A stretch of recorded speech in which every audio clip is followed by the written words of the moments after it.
একটা জিনিস কিছুতেই হজম হচ্ছে না। আচ্ছা, ধনী হওয়া কি অপরাধ?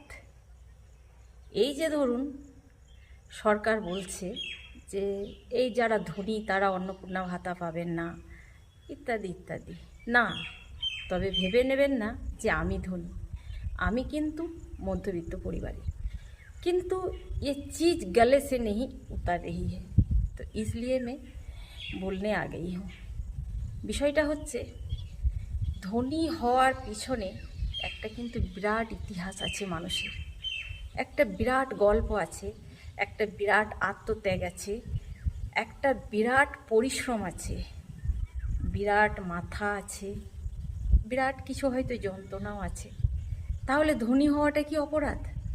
আচ্ছা বলুন তো, আজ যে ধনী সে হয়তো কোনো একটা মোটা অঙ্কের স্যালারি বিশিষ্ট বড় চাকুরিতে নিযুক্ত আছে, ঠিক আছে? তো সেই চাকরিটি কি সরকার দয়া করে দিয়েছে? হয়তো ছেলেটি মেধাবী ছিল, পড়াশোনায় ভালো ছিল, সে চাকরি পেয়েছে। সে যেখানে একটা মোটা অঙ্কের স্যালারি পায় সেখানেও কিন্তু একটা ন্যূনতম ইনকাম ট্যাক্স তাকে লাগে, সেখানে তো সে দিচ্ছে, ঠিক আছে? আবার হয়তো এমনও ধনী আছে যে অনেক জমি জমার মালিক, তার পূর্বপুরুষরা হয়তো কোনো জমিদার ফ্যামিলির, মানে কি বলবো, মজুরি খেটেছে, একদম তলপা চাটার মতো অবস্থা, তাদের সমস্ত কিছু করত। এবং সেই ধনী ফ্যামিলি হয়তো কোনো বিদেশে সেটেল হয়ে গেছে তারা, ঠিক আছে?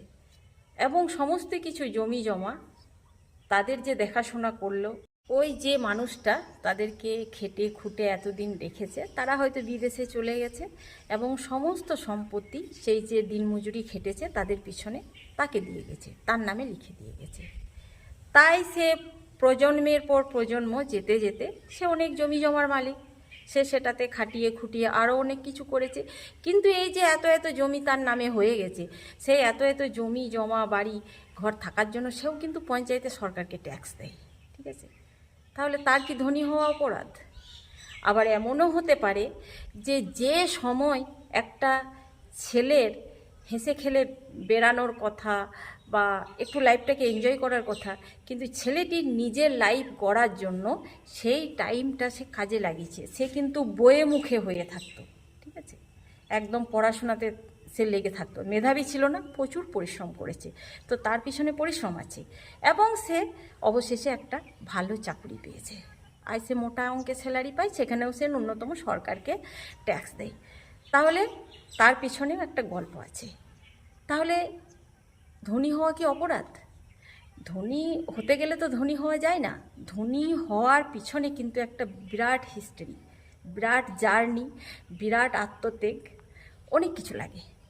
তাহলে ধনী হওয়াটা কেন অপরাধ হবে? সরকারের চোখে কিন্তু সকলেই সমান হতে হবে।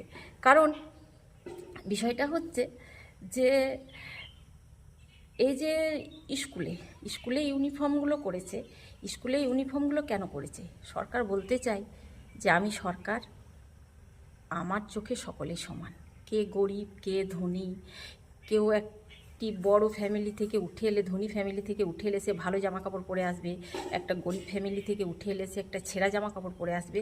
এটা হবে না, এখানে বৈষম্য হবে না, সরকারের চোখে বৈষম্য হবে না। তাই সরকার সকলকে সমান দৃষ্টিতে দেখে, ঠিক কিনা? তো এই যে ধনী হলে অন্নপূর্ণা ভাতা পাবেন না, ইয়ে বাত কুছ গলে মে উত্তর নেই রही है।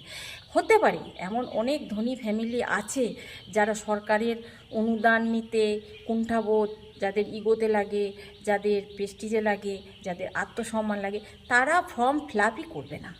কিন্তু সরকারের মুখ থেকে মানে এটা শুনতে কিন্তু মানে বড্ড খারাপ লাগছে। সরকার মানে আমাদের বাবা মা, সরকার মানে আমাদের মাথার মণি, সরকার মানে নিরপেক্ষ, সরকার মানে সকলের জন্য সমান, সরকার মানে তিনি রাজা, আমরা তার প্রজা।